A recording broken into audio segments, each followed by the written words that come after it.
What is your take on some of these nuts and bolts tools of discipline, whether it's for the sensitive child or not, that include things like timeouts or, spanking is something we've discussed a little bit on the show before. Yeah. There's still some people today who think, yeah, spanking, I was spanked as a kid, no problem. I was a naughty kid. I needed it. Usually sometimes I hear this from some dads who say, I got the spanks and I'm good for it. And then I hear other people say, no, it was very traumatic for me.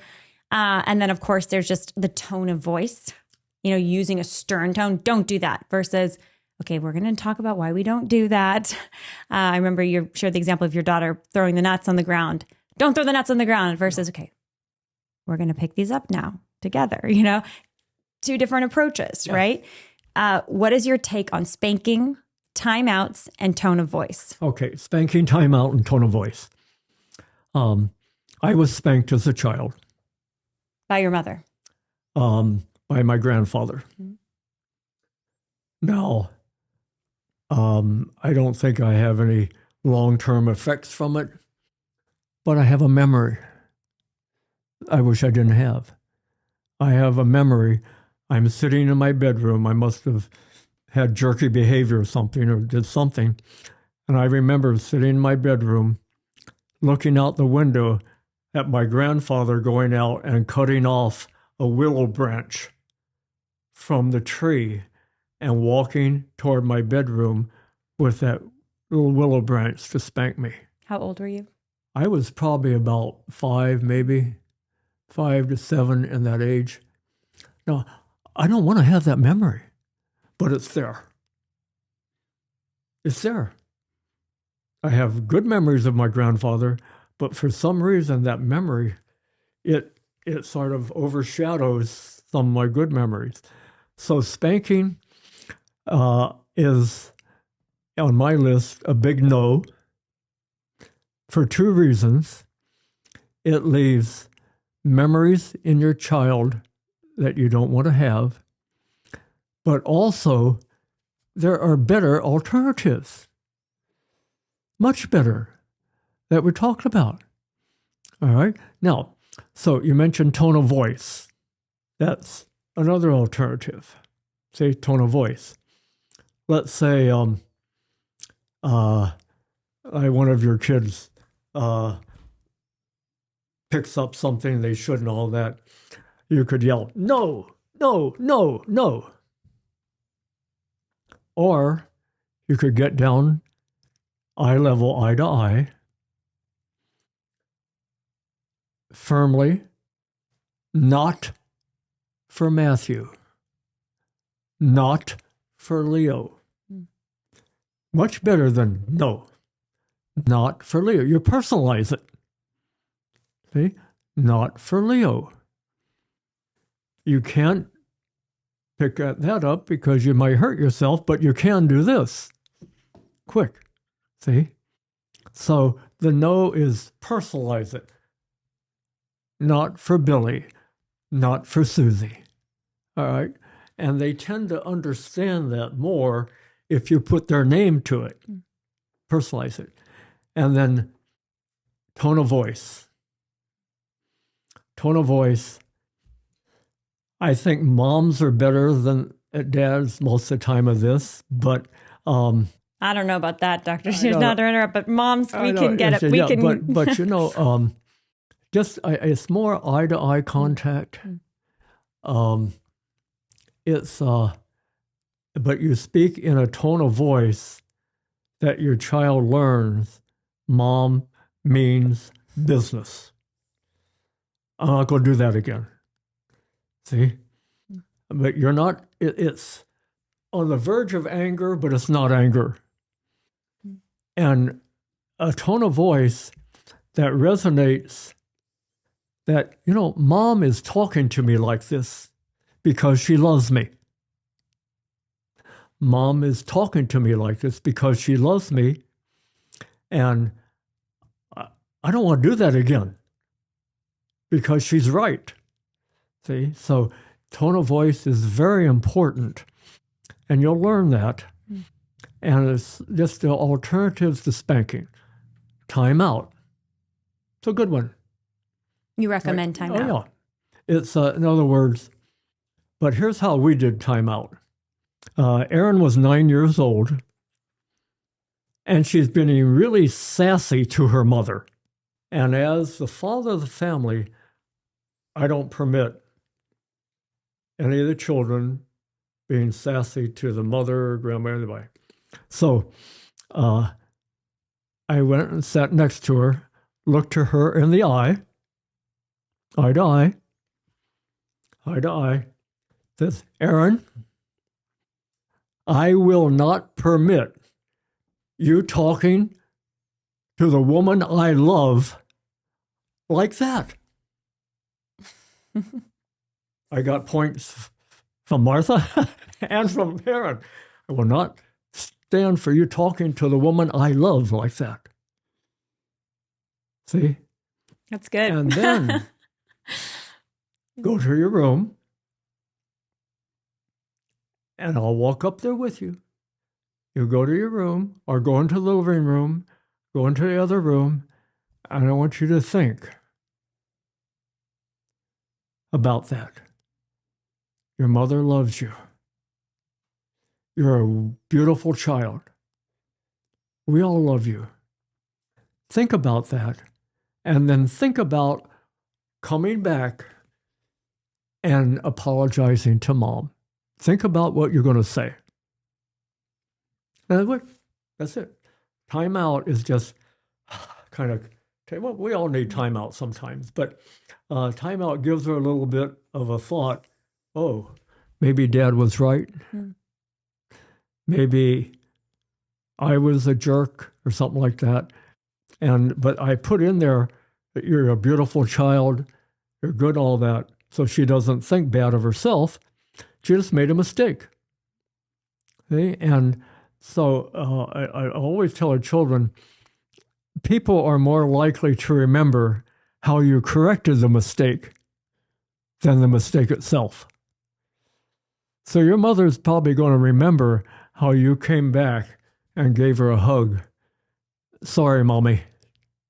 Sorry, Mommy. She'll remember that. Okay. I love that. That's such a beautiful example. Yeah. And so I know useful for people listening, whether they're parents or pre-parents, I like to call them. They're not there yet, but they hope one day to be. Zooming back a tiny bit, back to timeouts and another demographic, younger kids and timeouts. So you're talking about a 9-year-old being sassy. What about that 2, 3, 4-year-old? Let's maybe the younger child, especially maybe the 2, 3-year-old who won't stay in timeout. Yeah. They're acting up. They're Right. not listening. And maybe they're not being, they're kind of at a danger to themselves to some degree or to other kids. Maybe they're fighting or they're doing something that is not, in control, right? Sure. What do you do to train them or to teach them? You mentioned train. That's exactly what you're doing. Train. And let's say you have 2 kids, 2 4-year-olds, a neighbor, and your child, and they're fighting over a toy. You come in, here's a rule. Johnny, you get the toy for 3 minutes. And then Billy, you get the toy for 3 minutes. So you give them, here's the rules. You play with the toy, and then you give it to Jimmy. And I be sure they give it. Say, okay, time for Jimmy to get the toy, to hand it to him, and then he'll hand it back to you. See? Discipline sticks in, Lila, if you give them something to do to remember. Now, I could have just grabbed the toy and took it away, but sometimes you have to do that. That would be my next thing. If you can't play right with it, we'll put the toy away. But I wanted them to figure out a way that they could share it, or a way they could play. I say, I remember one time we had that happening, and I'd say, hey guys, we have a new train set. Why don't both of you come over and let's play with the train set together? Yeah, something new. See? So it's you as a parent are in charge of changing the situation so that they can change their mind, rather than you just telling them what to do. You want them to figure out what they would be better off doing. See? And then, well, I think I'd be better off playing with the train than him grabbing the toy and taking it. Something like that, you know? It'd be. What would you say are the appropriate kinds of behavior that would warrant a timeout to be an effective response? Because I've noticed that, with very young children, they're not in full control. Right. Mm-hmm. They don't have malicious motivations. Mm-hmm. They're innocent. I mean, before the age of reason at 7, they're not like scheming bad things intentionally. They're impulsive. They're impulsive. Yeah. They're figuring out boundaries. They're exploring. Yeah. Maybe they're hungry. They're tired. They're seeking connection. I mean, there's a whole world in the child's behind the child's eyes, as you were speaking about so beautifully earlier. What would you say are some good pointers for how to discern whether a timeout is the right solution to a child's acting up or poor behavior? Yeah. Versus something else like a hug, even. Yeah. I'd say if your first line of discipline isn't working, then sometimes you just have to pick the child up and take them to their room and say, you let me know when you can start thinking happily. Let me know when you're ready to apologize, and I'll come up and get you. Sometimes you just have to no matter what you, about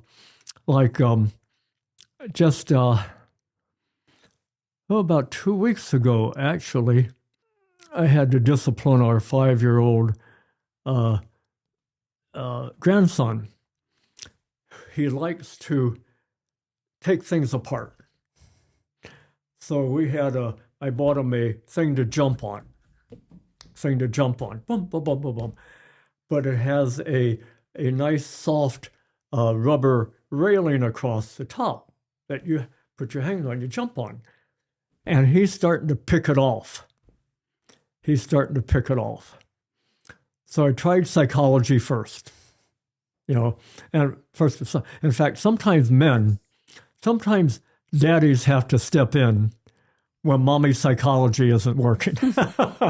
Mom tend to be okay. Sometimes I feel like my husband is so good at that. Yeah, yes, you have to do that. That's the way we're put. And so I see, even after I told him what to do and why, I said, because when that's those sponges up there, it don't bother your hands. You can hold on. But he continued to pull it off. So I went over, I said, Johnny, okay, I'm sorry, but I'm going to take this, your favorite toy away. I'm going to put it away for a few weeks. And so he learns, okay, I didn't obey, I lose my toy. That's it. Sometimes you just have to, we'd reach the end of the psychology. And so he learned choices have consequences. And Grandpa taught me what I needed to do, and I didn't listen. Therefore, and he's a brilliant young man. So he learned a lot from that.